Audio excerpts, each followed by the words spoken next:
In this episode of the Encourage Inspire podcast, I'm joined by Brandon Wigley. He's a trailblazer in sports marketing and entrepreneurship.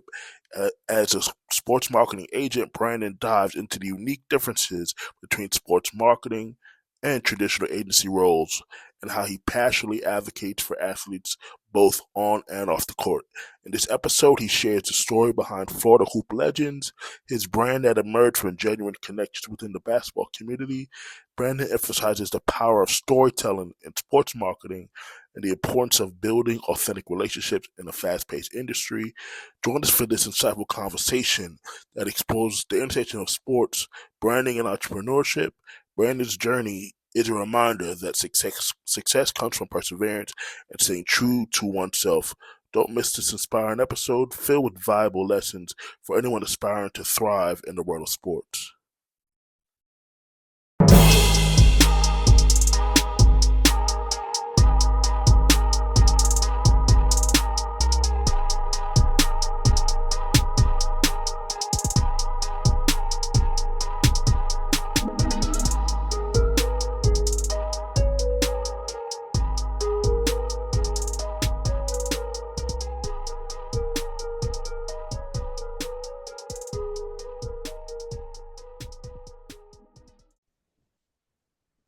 Hey guys, welcome to another episode of the Encourage Inspire podcast. This is episode number 95. It's Durell Peart, your host.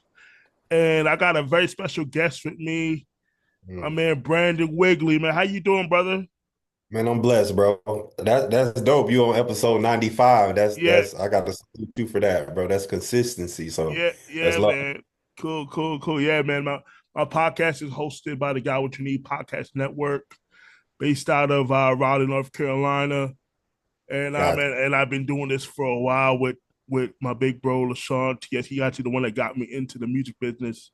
And, got you. and now he's in the podcast world. And he told me one day, man, I want you to do a podcast. I said, why not? And I mean, Yeah, yeah, yeah. and normally we talk about disability awareness because I have a disability. We talk about the music business, and we talk about when I interview people who I like to just think has a great story. And man, when I came across you, I'm like, man, Andy's a local guy. We have some connections. I said, man, I had to bring you on, man. So No, sure, bro. I appreciate you. Yes, cool, sir. cool, man. So, um, you're an entrepreneur. Now, would you consider yourself an agent? What do you consider yourself? Oh man, great question. Yeah, I am an agent. I'm a sports marketing agent to be Yep, super specific. It's a difference between a sports agent and a sports marketing agent. for So the sure. sports agent usually handles the contractual work with the teams. Yeah, Um, and the sports marketing agent, we do all the stuff off the court. I So love the it. brand deals, the charity stuff, the branding of the athlete. And then we do work closely with the teams for college now. But yeah, so it's a difference. But yeah, definitely a sports agent. I do it all, man. I call myself a Renaissance man for real. Hey, man, I love it, man. I love it, man. And so what got you? So obviously, I know you have a deep love for basketball, but Yeah. kind of what got you kind of said this is what I want to do. You know what I'm saying? As far as like being in this space, because Man, not a lot of people actually want to be in that space usually. yeah, You yeah, know? yeah. No, I would say it's a long, not even a long story. I tell this story often though. I was at a point in my life where I already had Six Rings Firm, but it was more of an influencer marketing agency. Okay. So I was helping kind of like business gurus, like mainly in real estate, credit, whatever, brand themselves, help them create courses, stuff like Mm, that. But at this time, I was making good money, but I wasn't happy, and I gotcha. was sitting on the couch. One day I'll never forget it. I had got me a nice little check, but I was like, man, God, this showed me what my passion and my purpose is. Like, Right. I need it because I was making bread, but I wasn't like super happy, if that Right. makes sense. Nah, that makes sense. And one night, that night actually, I woke up in the middle of the night. I opened my phone and I was scrolling on IG and I seen a black guy. His name was Edward, I think. Uh Shout huh. out if I messed the name up, Edward, my bad. Uh huh. And he was talking about being a sports agent. It was kind of like that, Cat Williams skit when he say you wake up and you see the DeVry commercial. Be like, yes, I do. You know what I'm Right, saying? right, right, right, Right. right, right. Yeah. So, and that sparked it. And this is why I always teach, not even teach, but talk about the power of relationships. Oh man. I went to college with a guy that he was Kent Bazemore agent, and Kent Okay. Bazemore was playing with Golden State at this time. And he helped facilitate getting Steph Curry from Nike to Under Armour. So that was huge, and he made a lot of money from it. So I called him one day. I was like, "Hey, bro, I'll pay you to teach me how to be an agent." And he was like, "Bro, you don't got to pay me nothing. I already see how you moving, how you rocking. Let's just partner." And shoot, that was 4 or 5 years ago, and here we are now. Wonderful. Oh man, Yeah. I love it, man. I love it. I think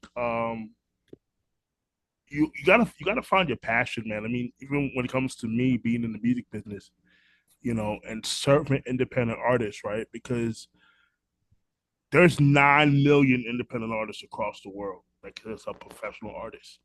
And so we only see the 1%, bro. We only see people only look at success as like if you don't get into the 1% of anything in life, I mean that's crazy to think because that's the elite of the elite. And very few people get to that.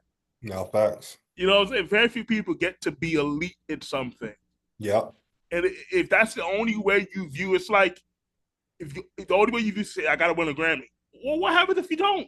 That mean Yep. does that mean you haven't been successful? And I Facts. and I think it's crazy to think that you know we put it in basketball terms. Everybody can make it to the NBA. It's No. just not possible. It's just Yeah. not possible, But you Yep. could go to the Euro League Yep. and Yep. Yep. make a nice living, right? So for me, right, I said I want to serve the 99%, and I want to be the guy that focuses on being global Mm. versus being famous. So that's Yep. my niche, right? I said if I can help people become global, because everybody else is trying to tell you how to be famous. Yeah. I don't really. I care about how to help you become global, Got you. and that's my thing. So I can understand where you're coming from. What do you do in the music industry? So I'm a consultant more than anything, but I mostly teach, share knowledge, artist management. But really, Got I'm not actively managing right now. Do a lot more consulting. Just dropped into tour management now, tour facilitation. So a lot of different things. That's why I use the word consultant so I can doesn't box me in. got Right, you. so I do a lot of different things. You know what I'm saying? But working with indie artists, bro, like it's tough because most of them are broke. They don't got no money. Yeah, yeah. And that's why a lot of people they start out wanting to be managers. And they quickly realize that artist managers in today's space, it's not you can't do it for the money No, facts. because there's just not enough money in it to work Yeah. off of a traditional commission structure. I think that artist managers should be paid a salary No, I agree. because and then if you have commissions, then maybe you lower the commissions down from your traditional 15 to 20%. And I don't know if there's similarities to that in your world where you most work off of a commission structure, but I think Yeah, that yeah. We work off commission too. We yeah, did 20%, yeah, that's but why it's a little that's different because an athlete it's almost more guaranteed a paycheck yes, than the a music, yeah, entertainment, yes, yes, yes. So that's a little bit different, right? So a commission structure is probably much more lucrative in that world because once the contract, the money coming. You know what I'm yeah. saying? So yeah, But it's still, similarities to where like if you don't have an athlete that's marketable, yes, gonna get those brands. On my side, like I say, on oh, sports marketing side, oh for you sure, get paid from the brands. You know what no, I mean? for And sure. you do get the collective deals through the schools, but you get paid from the brands and stuff like And, that. and speaking of that, man, like talk to me about how like it's changed with this NIL era now versus what it used to be. You feel like you think it's a great thing? You think it's a bad thing? Because again, most guys are gonna go pro, so out of college. So like a lot of times, this is the biggest money they'll probably make outside in their athletic career before they go. Am I right on Yeah. that?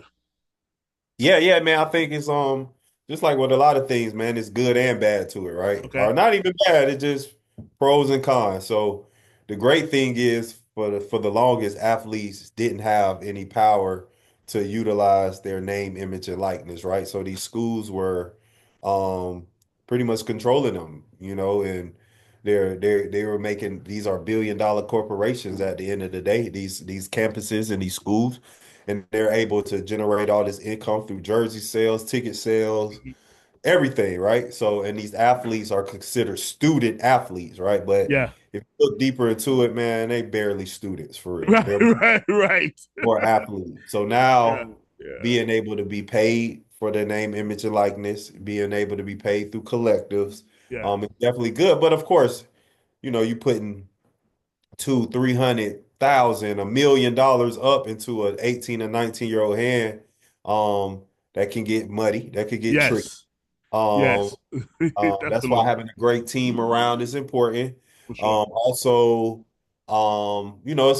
it's still new. It's only 3 years old, so it's Right. the wild, wild west, some would say. So it's a lot of Yeah. rules changing, and people's kids are going to one school, transferring to another school, getting another bag. So it's still new, just like with anything. You gotta kind of iron out the wrinkles. Um, You definitely do. You definitely do. but you always want to see, as entrepreneurs or being a capitalistic society, you always want to see people get paid for their work. You know what I'm saying, and what they do. So Absolutely, man. Absolutely. Absolutely. yeah, Absolutely, man. Yo, let's transition a little bit into, man, what you doing with Florida Hoop Legends, man. Like that's what caught my eye. That's how I yeah, yeah, discovered you. And I yeah, realized obviously, you went to school with D Wash, you know yeah, what I'm saying? And you know what's interesting? You don't even know this, bro. So obviously, Edgewater High School, yeah, J Mac, Jeremy yeah. I McClendon got was my artist when I for first real. started in the music business. Yeah, So that's he was my artist. We had him and my man Davon. We call him DG. I don't know if you know him. they sound familiar. I think I Yeah, heard you a few yeah, J. yeah, yeah, yeah. On the east side too. Yeah. So these guys was my artists Yeah, in 2005. that's a Right. long So that's time. how long I've been doing this. Yeah, J Mac was my artist. I mean, we don't talk much these days, but dude was super talented. yeah, he was. Super, He super talented, as a rapper. And we were was. so young, but we were so young back then, man. We Yeah, didn't really know what we know now. And I'm still doing this. Is my passion. I'm still doing it. But it's interesting, man, that you went to school with D Wash, man. I graduated from Colonial '03, okay. right? So if you remember the Colonial days, you had Cliff Horton, Mm-hmm. um, Earl Hines. Yeah, I remember him through J Mac. I know these guys through Mac Yeah, for yeah, the. yeah. Who else we got back then that played that you might know during that time? But that was an era of high school. You had the Faber twins. You had so many cats. Yeah, You know what I'm saying? That came through. And obviously, I remember D Watch. I remember like, yo, this dude is the truth. You yeah. know what D I'm saying? Washington, one of the best to ever come through the city, man. Def, Top three for sure. definitely. You know And what I I mean? and I want to say I was there for the 40 because so here's my backstory in Cologne in sports, right? So me having a disability, I was a team manager for the baseball team and the basketball team. So I'm a 4-year varsity letterman on the baseball Gotcha. team and the basketball team. Yeah, So and we were not very good. The basketball team we were not very good because we had Coach Joe Frana who coached for a while, and then he left in my senior year. But man, and if you were 6'4", you were playing center. You yeah, know, you were yeah. play you were we didn't have. I mean, I remember those days because you had Brandon Siler at Evans High School, Yeah, Jay Rich, Jason. yeah. I remember we were playing Dr. Phillips. This is when I went back to coach after I graduated for a year, and that was he had like he killed us. He had like it was like 21-7 in the first quarter. I can remember back then, but man, those are good days. Those are Yeah, yeah, those yeah. That was a good and era of Orlando basketball for and sure. and the Amari Stoudemire story was the rumor was always like, yo, he's gonna come to every school. He's gonna come to Cologne. Everybody thought he was gonna come to their school. So I remember that it was 2002. So this is before the new arenas were made, the new gyms were made. So Colonial had the bunker, the Yeah, I old remember gym, that. the The old old gym, school. right? Yeah, yeah. And so so Amari's coming with the whole school knows he's about to go to the league. The gym is packed. I'm like, yo, and he doesn't start. I'm like, so he comes in street clothes like, yo, this guy think he's Hollywood already. Turns out, Yeah. I guess he had gotten in trouble. He missed a period at school or something like that. And the whole, and he didn't. And do I tell you, he had Look, like this was when he was at Cypress Creek, or At Cypress. okay, This was yeah, 2000. This was 2002. yep, yep, 2000, my junior year, because I graduated in '03. So this was like 2002. And I'm like, dude, because the whole school was showing up. The whole school, the gym was packed. 2,000 people in there, and he didn't end up playing that day. oh man, Yeah, man. But I mean, he was the truth, man. He was the truth. But yeah, going back to D. Wash, man, definitely one of the best to ever come out the city. You know what I'm yep, saying? For sure. For sure. Obviously, I mean, even the Edgewater, like you guys said, Marquise Daniels, Jerome Ball, a lot of cats. yeah, That, yeah, yeah, that, man. We got Anthony Simons in the lead right yes, now. sir. Yes, sir. Yes, sir. We got Kendrick Perry. He just won Euro MVP over there. So Patrick Sullivan. We got Quentin. What was Quentin last name? What is Quentin last? Quentin Thornton. He played at LSU Okay. bit before Ben Simmons. So yeah, we've been pushing them out for some time. And Yeah, now we man. got Darius. Yes. And coming full circle, man. So tell me why you wanted to start like the Hoop Legends and the podcast, and and why that was. I know it's a passion project for you. You know what I'm saying? Yeah, man. So Florida's a basketball state, as you as see. yep, You got yes, sir. Yes, sir. be on It brand. is a basketball. No, it is a basketball Yeah, state. yeah, yeah, You know, yeah. you know. Started it. I started it just organically, man. It was a time when Sebastian Telfair Yep. was doing a lot of interviews, a lot of press runs, and he Hmm. was, he was getting his flowers, and a lot of people. And by the way, I remember watching that game in Yeah, yeah, big, 2004 on TV. big, yeah, yeah, Because these yeah, kids don't remember. Like we remember watching LeBron in a high school, like yeah, watching LeBron as an 18-year-old yeah. in high school. Anyway, I just want to bring that up. But go ahead. No, no, for sure. No, do your thing.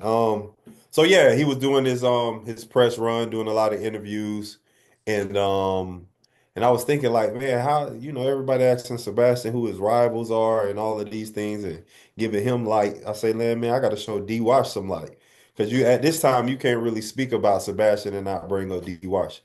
They Right, it was a there was a tandem, you know what I mean? That was a big rivalry, kind of like right, Bird and Magic or LeBron and Melo type right. situation. So I did a video. My first ever video was on D Wash on Okay, Florida Hoop, and then he hit me or something. I called him, and D Wash actually gave me the idea. He was like, you know what, bro, you should do all Hoop Legends. Because at first I was gonna just do Edgewater. okay, You go back and look, my first 5 or 6 was just Edgewater players. So I did okay. DY and I did Marquise Daniels, and I just, Right, did all Edgewater player. right. But Watch gave me the idea, man, and then I just continued to start doing them, start growing, and it just caught. You know what I mean? And that's just another lesson in life is when a lot of times we try to manufacture things and because it's an idea in our mind and we just go out and do it. And sometimes it don't work, sometimes it do. But man, the greatest things I see happen sometimes is when it's organic. You know what I Ab- mean? a- When you a- just feel it in your soul. Absolutely. And here's another question, man. Like obviously, D. Wash didn't really get a lot of burn in the league. Why do you think that is? I always want to ask. Why do you think he didn't really get real play in the NBA? Well, he says it on Florida Hoop Legend podcast. Like he talks about that just at this time he didn't know his role in the league in the NBA or in the league.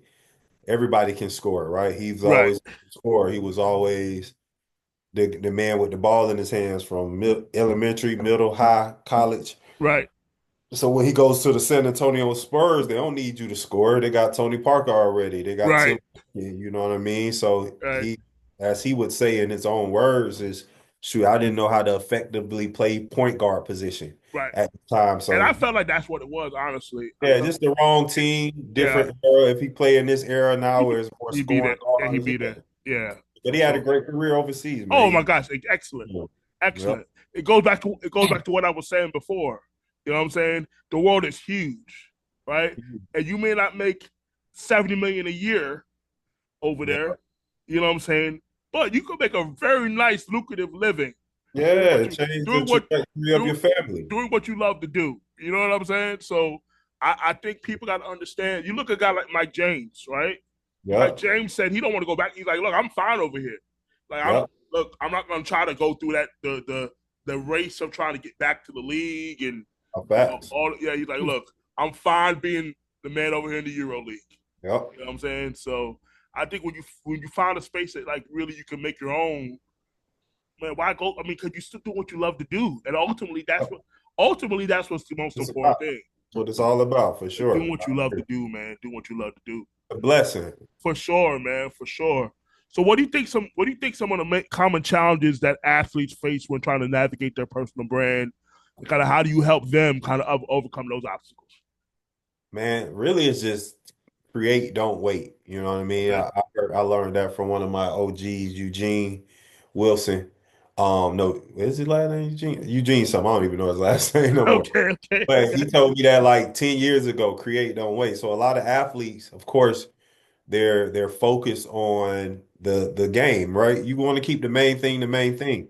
But now we live in a world where you have to create content if you want to get deals. So a lot of them just get in their own way and then on their own mind. And it's like, oh, I don't know how to create it. What shall I do? Just kind of analysis paralysis, right? Mm-hmm. So that's where we come in and we help them, pull out that creativity. So with all our clients, we sit down and we do pretty much an interview process. Like, what's your Right. hobby? What you like on the court? What you like off the court? What's your family life like? You know what I mean? So now we can really craft the brand overview and see exactly who they are, what they are and what they want to put out to the world. And now we can really start articulating that through their social media platforms. I love that. I love that because that's the era that we're in now. You know, guys coming to the league are going to with brands and see a lot of the Yeah, old cats used to hate, but it's just the era we're in. Like it's like yeah, social media, Gen Z. It's the era that we're in. These guys have social media. These yep, guys are creating opportunities for them. Because let's be real, if you make it to the NBA, average career is 3 years, and no, you gone. So facts. if you're lucky to get drafted at these days at like let's say you're lucky, let's say you're 19, you're lucky to get drafted, young, you might be out the league by 22. No, that's a fact. You know what I'm Yep, saying? And so what do you do? What do you do at 20? You've lived you quote unquote made it to your dream, and your yep. dream is over, so to say, because how many guys get out and actually get back in and actually end up having a long career? Very few guys do. Very few, my brother. Yeah, yeah, So you got to find a way to, and even if you do, right, even let's say you play 7 8 years, you got to make that money last for a lifetime. yeah. You know what I'm saying? So I think people also realize what it means to. Not everybody's going to be a household name, so you might be jumping around from team to team to team to team to team. You live in. That takes a lot on somebody. I'm sure. Of how to of having to live. It doesn't. It's not as glamorous as people make it out to be. Is what I'm trying to say. No, I agree. Being a pro athlete is not. It's kind of like going on tour, right? Everybody thinks when you going on tour, you living an international tour, you living a nice, living a lavish life. Mm, You not like, especially in my world, especially as an independent artist. Like, if it's a self-funded tour, which most time it is, what stuff I'm doing, you're not living glamorously. You living in very modest, going to staying in very modest hotels. Trying to figure out how to, what they say,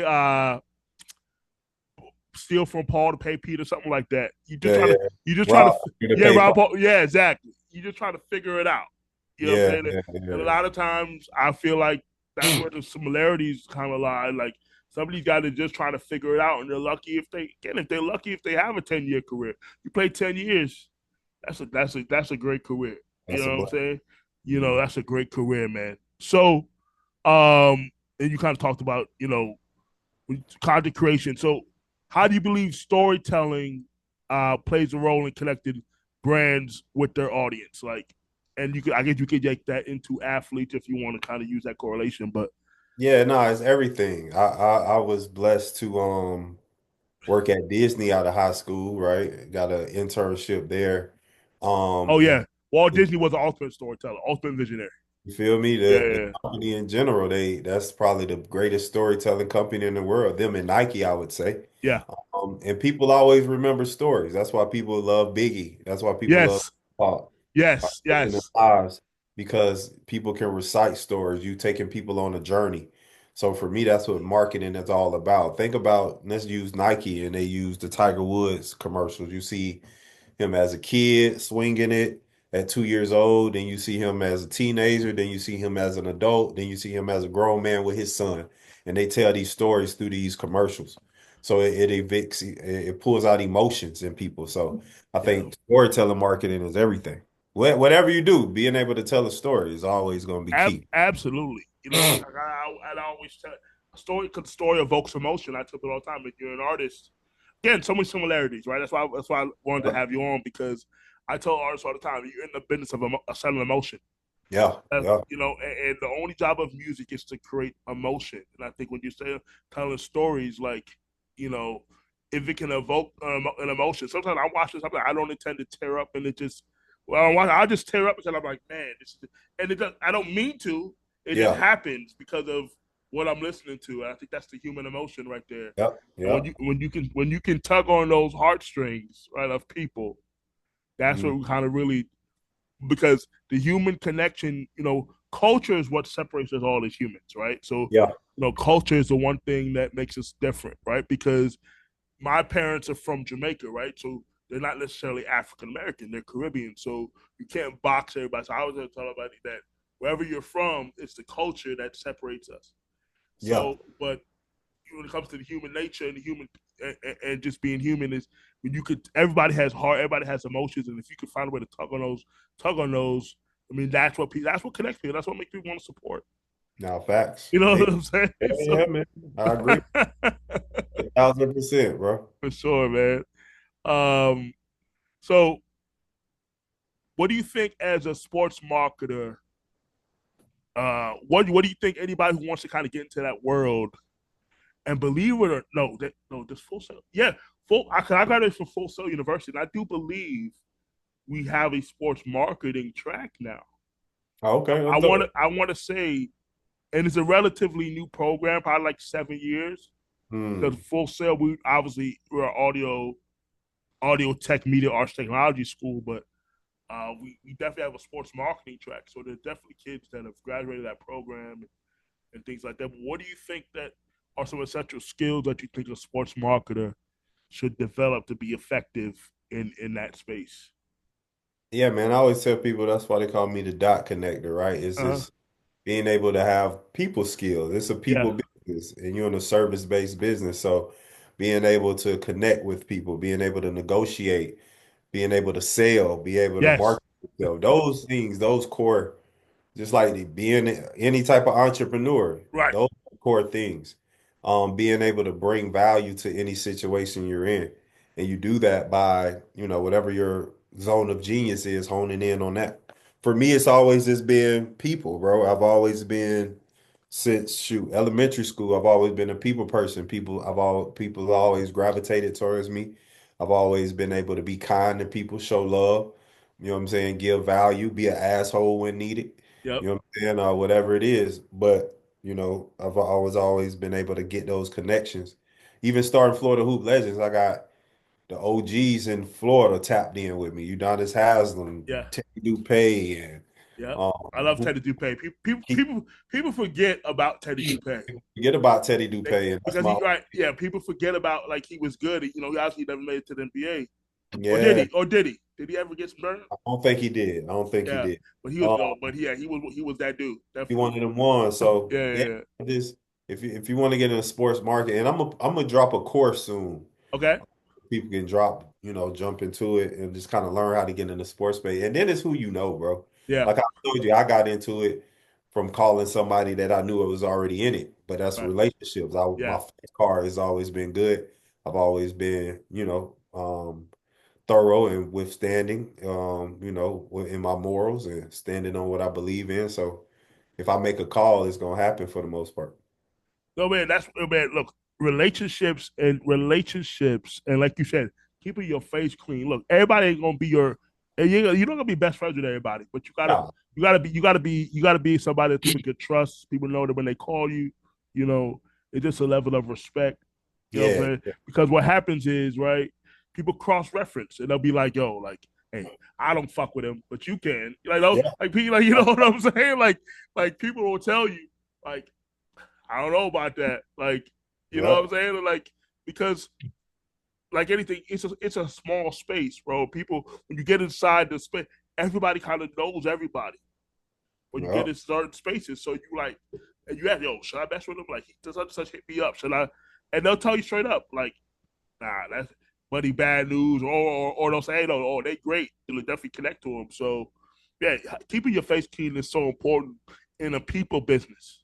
Yep. In a Yep. people, because at the end of the day, I tell you this all the time. You can't accomplish everything just off your own merit. You need relationships.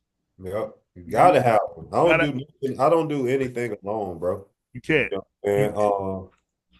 I anytime I start, even with Florida Hoop Legends, I started it myself, but now I got a team of three. right, Being six rings. I thought of it, but now I got a team of four. right.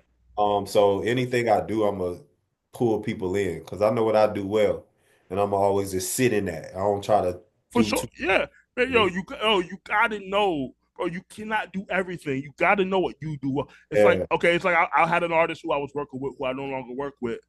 And I think he wanted to I think in his mind, he thought he was supposed to be this multi-talented person. And he was a nice talent, but I knew what I was dealing with. And all of a sudden you telling me now you want to go dance? You realize like dance is a craft. Like, Hmm. and you ain't putting no work. Yeah. Like, what Yeah. you like people spend their whole lives, within this craft, and even want to become good enough to be on the stage. Like, you got, as you say, you got to put your 10,000 hours in. Now And facts. I would not be a good manager if I wasn't going to try to save you from yourself in that particular case. And Yeah. anybody you work with, they should know the only time somebody should be upset at me if I knowingly if I knowingly put them in a bad situation to to fail. That's when you Yeah. should be upset Yeah. because because I do have a responsibility to look after you if we're gonna have a type of relationship. But ultimately, man, look, you can't. People gonna do what they want to do, but you got to know yourself. You got to know what you're good at, know what you're not good at. Yeah. Yeah. Know thyself, man. That's something that You I have to like. because then when you get embarrassed, who you gonna blame? Facts. You know what I'm Facts. saying? Because it's like practice. It's wait when you get on the stage, like I told you, when you get on, there's nothing I could do at that point. Like the work is done prior to that, but all I can do is sit back and watch. Sit back and watch. You Nah, know that's what I'm saying? yeah. All you can do, Brandon, is sit back and watch, man. You do all the work, but once they get what hey, you done your job, and Yeah. and I sometimes agree. and sometimes you're gonna win, sometimes you're gonna lose, bro. Facts. But it's about limit. It's about it's about limiting the losses, But expect that they're gonna come from time to time, and how do you leverage that into a win later? Mm. I think is what people. I think that's the real win right there. And sometimes you got to be strategic in taking a loss. You got to Mm. know, okay, you got to know going into it, I'm gonna lose here, but it's for the greater good. No, that's real. You know what I'm saying? So, I like that. man, so Mm. bro, before we get out of here, man, how can the people find you? How can they connect with you? Man, it's been a great conversation, man. No, I appreciate you for having me on, bro. Like anytime people ask me to get on podcasts, I'm gonna do it, bro. I don't never try to act Hollywood or like what I'm saying? I don't care who the person is, I'm gonna Right. get on them. Um, I'm the same. even selfishly. I'm the same way because you promote yourself. Yeah, I was gonna say that even Yeah. selfishly, just for me, just to get reps up, just to Yeah. articulate myself better and Exactly. all of that. And then you never know who's gonna tap in. But for me, man, I'm the same on every platform. Brandon J. Wigley, Brandon, the letter J Wigley, Wigley. That's my personal brand. Um, my company, one of the companies is at Six Rings with an S firm, like Michael Jordan, Six Rings firm. Okay. And then we got at Florida Hoop Legends with an S. Florida Hoop Legends. It's the merch right now. Tap in, get the merch. Yes, sir. Um, FloridaHoopLegends.com. Florida football, you cross it out. Basketball state. It's just a conversation piece. You know what I'm saying? Absolutely. No, I love it. I love it, man. Because Yeah, when I'm in the airport, wherever I am, people are like, oh, you think so? And you know what I mean? So it's and always and a and, and then you never know where that conversation leads to. So sometimes, oh, yeah. you know, Yeah. You know, there, and then before we go, there's a quick concept somebody told me a long time ago called the three hellos, and I Mm, think this matters in any situation you're in, right? So the first, let's say you're at an event, somebody sees you, hey, how you doing, right? And that might just be whatever. Second time you see him, maybe an hour or two goes by, man. Hey, how you doing, man? I just saw you. The third time, man, what is it that you do? And yeah, then, you know what I'm saying? At that third time, they're yeah, gonna really want to know what you have going on. So yeah, those kind of, and the first time a conversation starts, right? Like I said, it might just be that hat, might just yeah, be a way to have and then you never know what that leads to later on. So I love that you have that, man, because it definitely is a conversation starter. yeah. I appreciate that, brother. For sure, Yeah. man. Well, guys, man, this has been another episode of the Encourage Inspire podcast. Until next time, this is your host, Durell Peart. I'm out of here. Peace.